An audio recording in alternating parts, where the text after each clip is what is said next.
Picture this. It's Christmas Eve, 1914.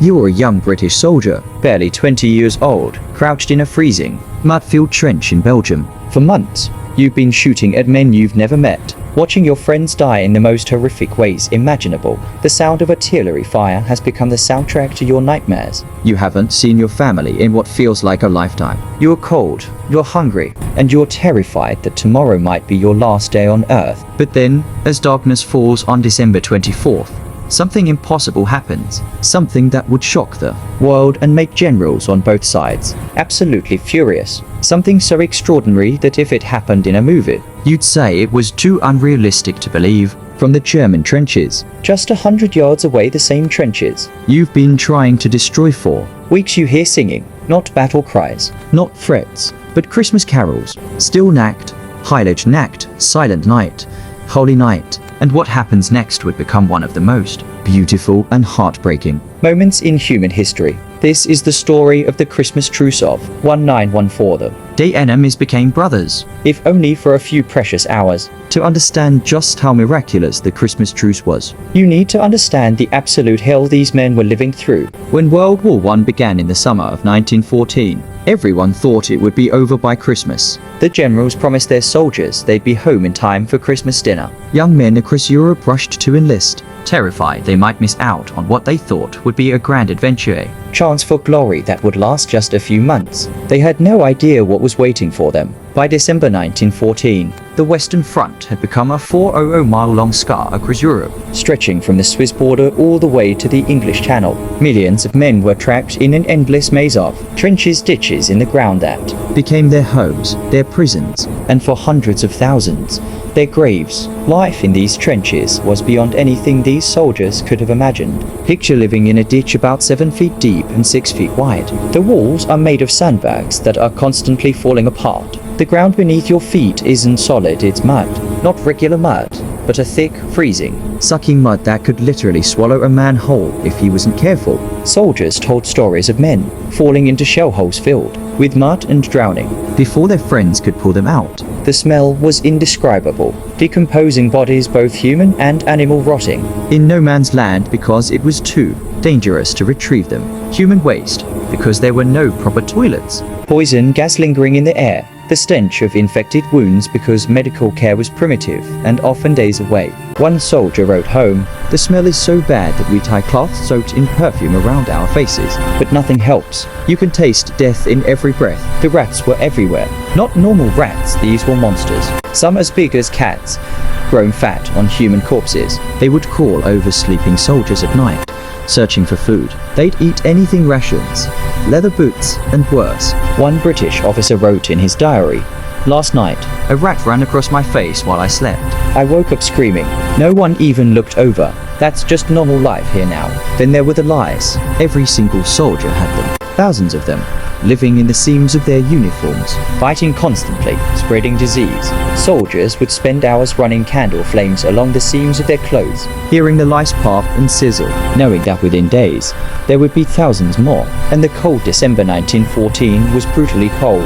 Soldiers stood in freezing water for days at a time. Trench foot was epidemic, a condition where your feet literally start to rot while you were still alive. In severe cases, toes would fall off, gangrene would set in. Thousands of men lost their feet without ever being shot. But the worst part wasn't the physical conditions. It was the constant, unrelenting terror. Imagine never being able to relax, not even for a second. If you lifted your head above the trench for even a moment, a sniper might blow it off. Artillery shells would rain down without warning. You'd hear a whistle, and then your world would explode. Maybe you'd survive. Maybe the man next to you, your best friend from back home, would be there 1 second and simply gone the next, blown into pieces so small there'd be nothing left to bury. The psychological toll was devastating. Soldiers developed what they called shell shock, what we now know as PTSD. Men would shake uncontrollably. They'd stare into space for hours. Some would suddenly start screaming and couldn't stop. Others would curl up in fetal positions, completely unresponsive. And the military's response? They often shot these men for cowardice. By Christmas Eve 1914, Both sides had suffered hundreds of thousands of casualties. The British Expeditionary Force, the professional army Britain had sent to France, was virtually destroyed. Almost everyone who had landed in France in August was either dead, wounded, or missing. The French had already lost over 300,000 men. The Germans had suffered similar catastrophic losses. And for what? After 4 months of brutal fighting, the front lines had barely moved. Men were dying by the thousands to gain or defend a few hundred yards of muddy ground. The initial enthusiasm had turned to bitter disillusionment. This wasn't the glorious adventure they'd been promised. This was industrial-scale slaughter, and nobody knew how to stop it. As Christmas approached, the men in the trenches were exhausted, traumatized, and homesick beyond description. Many of them were just teenagers boys who should have been at home with their families, opening presents and eating holiday meals. Instead, they were in hell. The high command on both sides knew that Christmas would be hard on morale, so they tried to do anything to make it more bearable. The Germans received packages from home, small Christmas trees, candles, cigars, sausages, bottles of beer and wine. Princess Mary, the daughter of the British King, had arranged for every British soldier to receive a brass box containing cigarettes, tobacco, chocolate, and a Christmas card with her picture on it. But these small comforts couldn't hide the reality. These men were facing another Christmas away from home, another day when they might die, another day of war that seemed like it would never end. As the sun set on Christmas Eve, 1914, the soldiers on both sides prepared for just another miserable night in the trenches. They had no idea that within hours, something extraordinary was about to happen. Christmas Eve fell on a Thursday in 1914,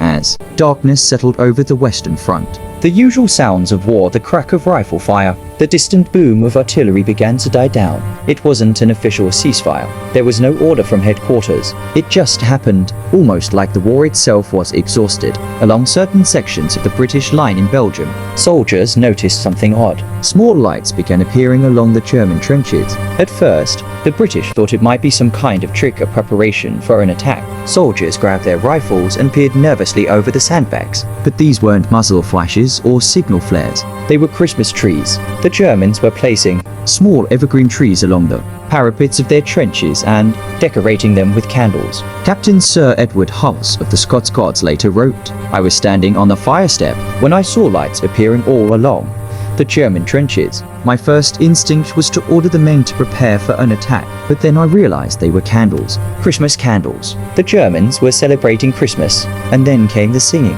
It started in one section and spread like wildfire along miles of the German line. Hundreds, then thousands of German voices singing together. Still nackt. Heilig nackt, alles schafft, einsam walkt." The British soldiers stood frozen in their trenches, listening. Many of them had tears streaming down their faces. It was the first beautiful thing they'd heard in months. Private Frederick Heath of the 1st Northamptonshire Regiment wrote, "I shall never forget that moment. We'd been killing each other for months, and suddenly, these men we'd been taught to hate were singing the most peaceful, holy song in the world. It didn't make sense, and yet it made perfect sense." Then something even more remarkable happened. When the Germans finished their carol, the British soldiers began to applaud and cheer, and then they started singing their own carols back. The first Noel rang out from the British trenches. When they finished, the Germans applauded. Back and forth it went. O Tannenbaum from the Germans, God rest you merry gentlemen from the British. Both sides singing O come all ye faithful in their own languages, the melodies intertwining across no man's land. Rifleman Graham Williams of the London Rifle Brigade remembered, "We sang and they sang, and the sound was so beautiful, it almost made you forget where you were. Almost made you forget that tomorrow we'd probably be trying to kill each other again." As the night deepened, something even more unprecedented began to happen. Soldiers on both sides started calling out to each other. Englishmen, "Merry Christmas." Frohe Weihnachten, Tommy. "Hey, Fritz, don't shoot. It's Christmas." Some German soldiers knew English. Many had worked in Britain before the war as waiters, barbers, hotel workers. They called out, "We are not shooting. You do not shoot. It's Christmas." British Lieutenant Bruce Bairnsfather, who would later become famous as a war cartoonist, described what happened next. "I was in my dugout when one of my men came running in. Out of breath, he said, 'Sir, the Germans are coming out of their trenches.' I thought we were under attack. I grabbed my revolver and ran to the trench. But when I looked out, I saw something I'll never forget. German soldiers were standing on top of their trenches. No weapons, just standing there. And they were shouting, 'Don't shoot. Happy Christmas. On some parts of the line, it started with just one or two brave souls from each side climbing out of their trenches and meeting in the middle of no man's land. They'd approach each other cautiously at first. After all, these men had been trying to kill each other just hours before. But when they met, something incredible happened. They shook hands. They shared cigarettes. They showed each other pictures of their families. They discovered that they weren't monsters. They were just men, just frightened. Homesick boys who wanted to survive and go home. Private Albert Morin of the 2nd Queen's Regiment described his first encounter with a German soldier. He looked just like me, same age, maybe even younger. He showed me a picture of his girlfriend. She was beautiful. He asked me if I had a sweetheart. I showed him my picture of Mary. We couldn't really talk much, but we didn't need to. We both understood. We were the same. As word spread along the trenches that men were meeting in no man's land, more and more soldiers climbed out.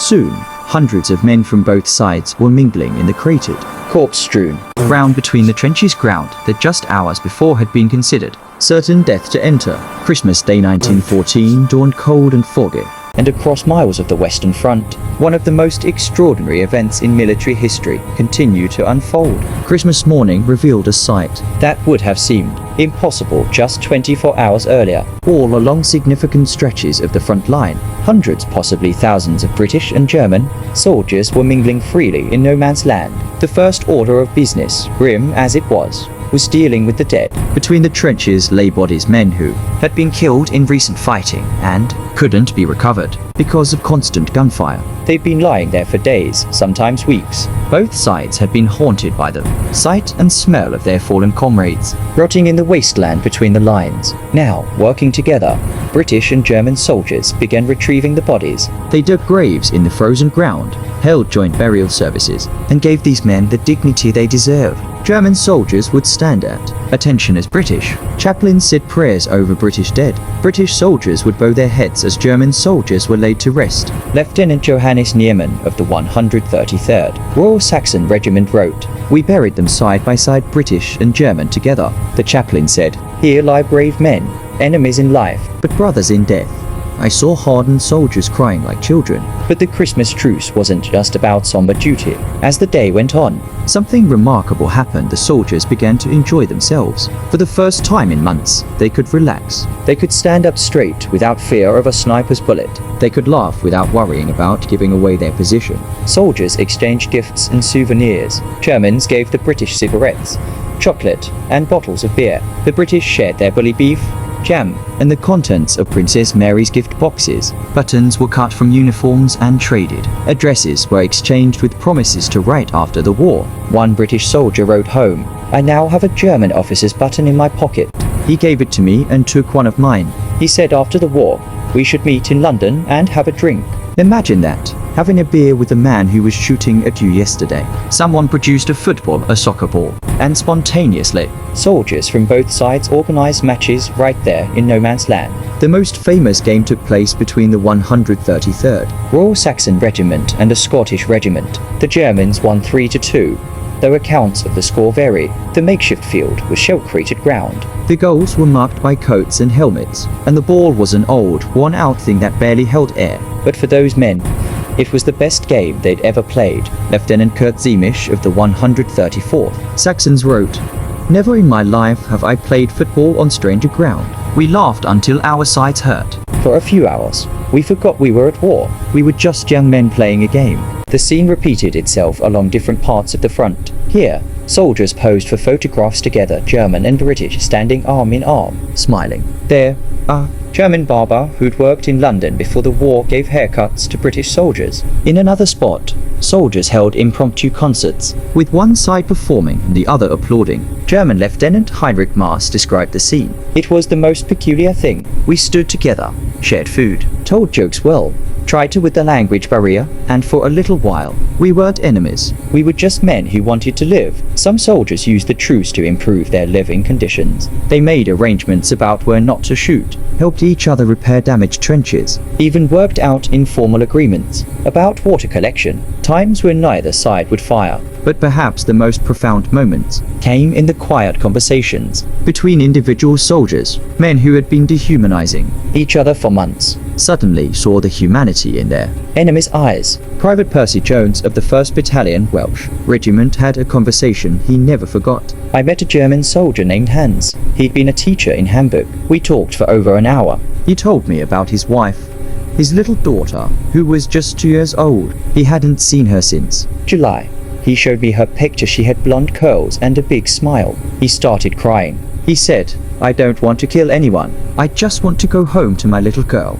I didn't know what to say. I was thinking the exact same thing. Rifleman Percy Huggins wrote, "A German soldier asked me why we were fighting. I didn't know what to say. I realized I didn't really know why we were fighting. Nobody had ever given me a good reason. We were just told we had to." He said it was the same for them. They were told England was the enemy, but none of them understood why. We agreed that it was all stupid. Then we shook hands and went back to our trenches, knowing that tomorrow we might have to shoot each other. As Christmas Day wore on, some officers tried to continue the truce. They proposed extending it through Boxing Day, December 26th. Some even suggested making it permanent. At the local level, their section of the front would simply stop fighting, but the High Command was already getting word of what was happening, and they were absolutely furious. While soldiers in the trenches were discovering their common humanity, the generals at headquarters were experiencing something very different.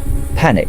News of the Christmas Truce reached the High Command. Through various reports from the front, junior officers sent dispatches describing the fraternization. Some reported it as a beautiful moment of peace. Others, worried about how it would be received, downplayed what was happening. A few warned that discipline was breaking down.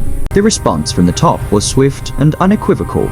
This must stop immediately. British General Sir Horace Smith-Dorrien issued stern orders. Friendly intercourse with the enemy is strictly forbidden. Any officer or soldier who fraternizes with the enemy will face court-martial. This is disgraceful conduct that undermines military discipline. The German High Command issued similar orders. Crown Prince Ruprecht of Bavaria wrote in his diary, "This Christmas fraternization is extremely regrettable. It could undermine the offensive spirit of the troops. We must ensure this never happens again." But why were the generals so upset? Why did this moment of peace anger them so much? The answer reveals something disturbing about the nature of war and how it's maintained. The generals understood something fundamental. For men to kill each other effectively, they must see their enemy as less than human. They must be convinced that the men across no man's land are evil monsters who deserve to die, not human beings with families, hopes, and dreams just like their own. The Christmas Truce threatened to destroy that carefully constructed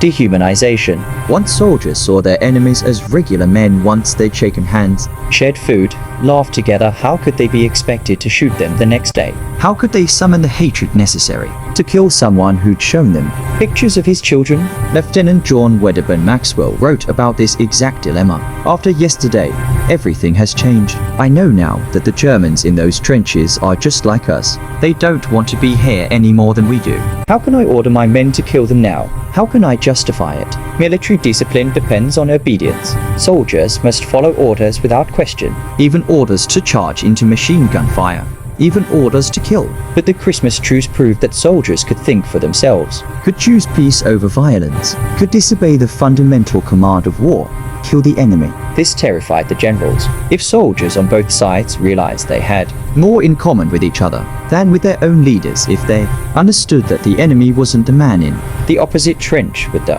generals and politicians who'd sent them there, what would stop the war from simply ending through mass refusal to fight? It had happened before. Mutinies throughout history had started exactly this way, when soldiers realized they were being sent to die for reasons that made no sense. So the generals acted quickly and decisively to ensure the Christmas Truce could never happen again. Officers who had allowed or participated in the fraternization were reassigned. Some were disciplined. New orders were issued. There would be continuous artillery bombardment of enemy positions. Even on quiet days, a certain number of shells must be fired. Random raids must be conducted. The enemy must be kept as an enemy. Units that had participated in the truce were often pulled out of the line and replaced with fresh troops who hadn't experienced that moment of brotherhood. The new soldiers hadn't met the Germans as human beings, so they could still see them as the enemy. And it worked. By the end of December, the war machine was grinding forward again. The brief moment of peace was over. On December 26th, fighting resumed in most sectors. Some areas stayed quiet for a few more days, with soldiers reluctant to fire on men they just shared Christmas with. But gradually, inexorably, the war returned to its full horror. Private Frederick Chandler wrote, "Today, I had to shoot at the same trenches where 2 days ago I was shaking hands with German soldiers. I aimed high. I couldn't bring myself to try to kill them, but others were shooting, and men were dying again. It felt wrong. It felt evil. But what could I do?" The return to violence was traumatic for many soldiers. They'd seen a glimpse of what could be a world where enemies could become friends, where war could stop through simple human decency, and then that glimpse was torn away, and they were forced back into the nightmare. The Christmas Truce of 1914 lasted only a few days, but its impact echoed through the entire war and beyond. For the soldiers who experienced it, the truce remained the defining moment of their war experience. Decades later, when they were old men, they would still talk about that Christmas when they met their enemies as brothers. Many said it was the only good memory they had from the entire war. Private Marmaduke Walkington wrote in a letter that wouldn't be delivered until after his death, "If I die out here, I want people to know about Christmas." 1914. I want them to know that even in the middle of this horror, humanity survived for a little while. We proved that ordinary men don't want war. Given the choice, we chose peace. It was the generals and politicians who wanted war, not us. But the truce also made the rest of the war harder to bear. These soldiers now knew that the men they were killing were just like them. They couldn't unknow it. They couldn't unsee the common humanity they'd recognized in each other's eyes. Some soldiers who participated in the truce never really recovered from the psychological whiplash of being ordered to kill men they'd just been friends with. A British chaplain wrote, "I've seen men break down completely after being ordered to shoot at Germans they'd met during the truce." One young private said to me, "Father, I can't do it. Yesterday, he showed me pictures of his little boy. How can I shoot him today?" I had no answer. The truce also revealed something important about how war propaganda works and why the generals were so desperate to prevent soldiers from fraternizing with the enemy. Both sides had spent months telling their soldiers that the enemy was evil. The British were told that Germans were barbaric, Huns who bayoneted babies and raped nuns. The Germans were told that the British were cold-blooded imperialists who wanted to destroy German culture. Elaborate propaganda campaigns painted the enemy as monsters, but when soldiers actually met each other, they discovered it was all lies. The evil Huns were farmers, teachers, factory workers, just ordinary men who'd been conscripted and sent to fight. The bloodthirsty British were scared teenagers who missed their mothers and wanted to go home. This is why the generals were so alarmed. The Christmas Truce didn't just threaten discipline, it threatened the entire narrative structure that made the war possible. It exposed the lie at the heart of all war, that the enemy is fundamentally different from us, fundamentally evil, and therefore deserves to die. Attempts were made to repeat the Christmas Truce in 1915, but the High Command was ready this time. Artillery bombardments were specifically scheduled for Christmas Eve and Christmas Day. Officers were ordered to court-martial anyone who attempted fraternization. Units known to have participated in the 1914 truce were deliberately mixed up and dispersed, and by Christmas 1915, the war had become even more brutal. Poison gas had been introduced. The fighting at Verdun and the Somme had killed hundreds of thousands. The initial shock had worn off, replaced by grim determination or numb resignation. The innocence, if you can call anything about war innocent, that had made the 1914 truce possible was gone. There were small, scattered instances of Christmas truces in 1915 and beyond, but nothing on the scale of 1914. The war had become too bitter, too costly, too filled with hate. Too many friends had died. It was harder to see the enemy as human when he'd just killed your best friend. The war growled on for 4 more years. By the time it ended in November 1918, over 17 million people were dead. The optimistic young men who'd rushed to enlist in 1914, thinking it would be over by Christmas, had been destroyed by the millions. The world they returned to, if they returned at all, was forever changed. Many veterans of the Christmas Truce didn't talk about it publicly for years. In the immediate post-war period, the war was glorified. Soldiers were expected to talk about duty, honor, and sacrifice, not about playing football with the enemy. The truce didn't fit the heroic narrative that governments wanted to promote. But as the years passed and the veterans grew older, more of them began to share their stories. They wanted the world to know what had happened, what it meant. They wanted people to understand that war wasn't glorious, it was hell. But even in that hell, humanity could shine through, if only for a moment.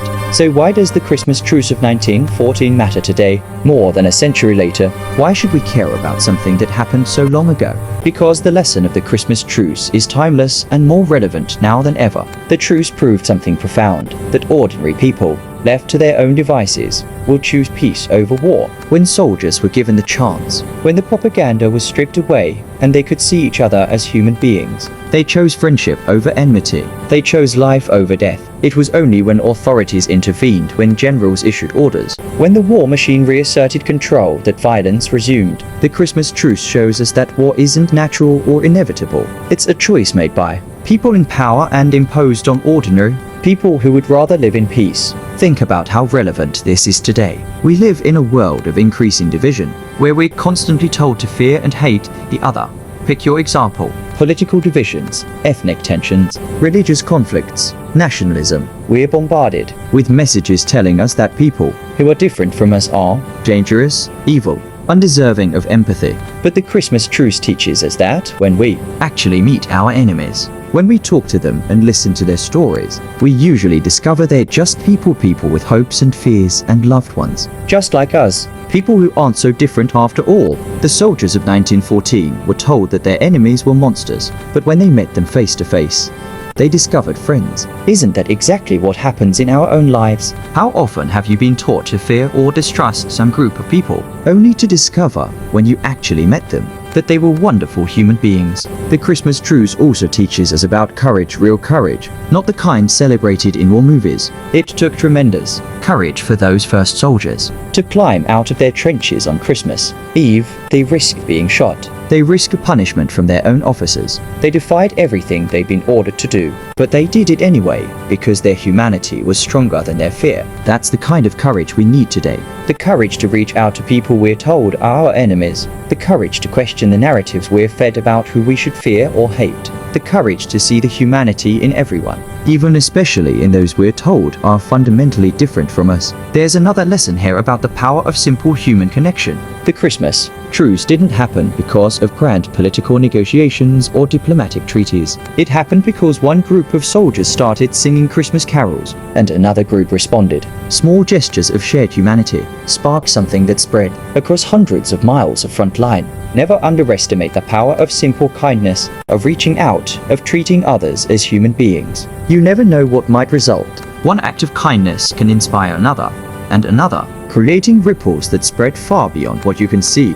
But perhaps the most important lesson is also the most sobering. The forces that want division and conflict are powerful, and they don't give up easily. The Christmas Truce ended not because the soldiers wanted it to, but because those in power couldn't allow it to continue. The generals knew that if soldiers recognized their common humanity with the enemy, the war would end, and they couldn't let that happen. Today, there are still forces, some political, some economic, some ideological, that benefit from keeping us divided and afraid. They benefit when we hate each other, when we see other groups as enemies rather than fellow human beings, and they will work hard to maintain that division. But here's the hopeful part. The Christmas Truce shows that those forces can be overcome.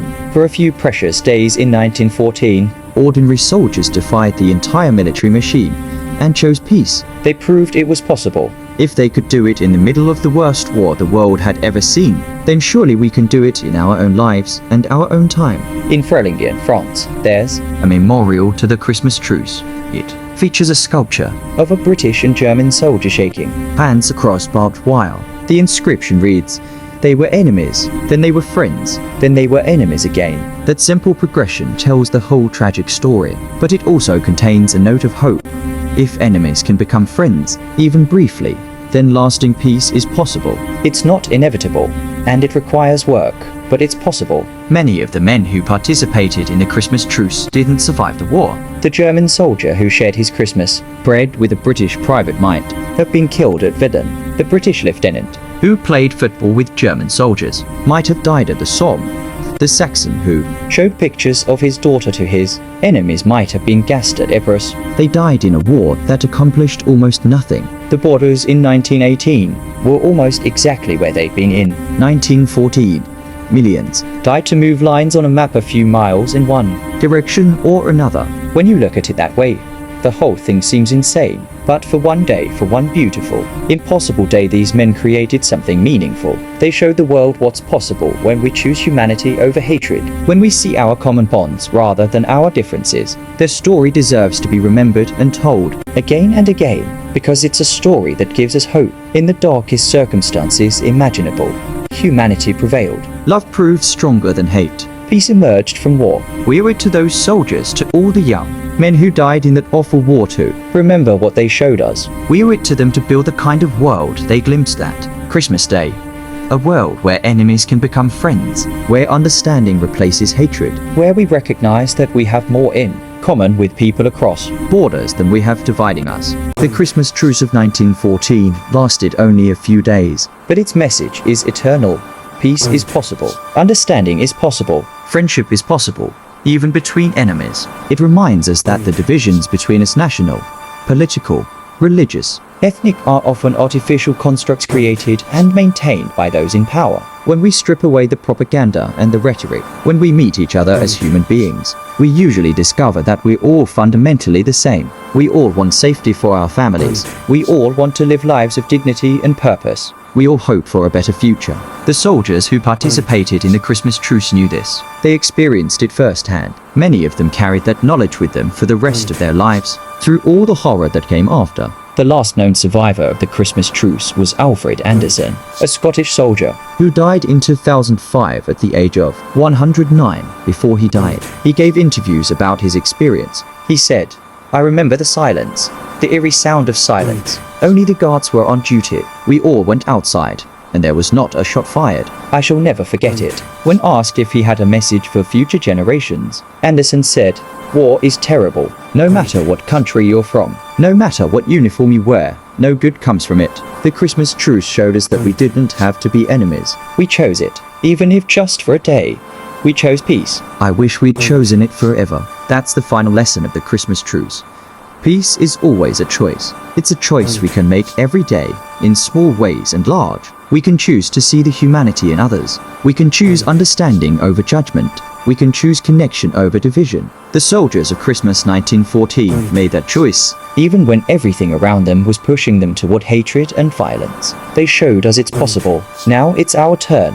In a world that often seems determined to divide us, that seems bent on making us fear each other, we can make the same choice those soldiers made. We can reach out. We can listen. We can recognize our common humanity. We can, in our own way, climb out of our trenches and meet in the middle. That's how we honor their memory. That's how we give meaning to their sacrifice. That's how we ensure that the Christmas Truce of 1914 wasn't just a brief anomaly in history, but a glimpse of what humanity can become. Remember their story, share their story, and most importantly, live their lesson, that even in the darkest times, even when everything seems hopeless, humanity can prevail. Peace is possible. We just have to choose it. If this story moved you, if it made you think, if it gave you hope, please hit that like button. Subscribe to Silent Warriors for more untold stories of courage, humanity, and hope from history. And leave a comment below. I want to hear your thoughts. Have you ever experienced a moment where you connected with someone you were supposed to see as an enemy? How does the Christmas Truce inspire you today? Share this video with someone who needs to hear this message. In a world that often seems determined to divide us, we need these reminders of our common humanity more than ever. Remember the Christmas Truce. Remember what those soldiers showed us, and carry their lesson forward into your own life. Until next time, stay strong, stay human, and never forget the power of choosing peace.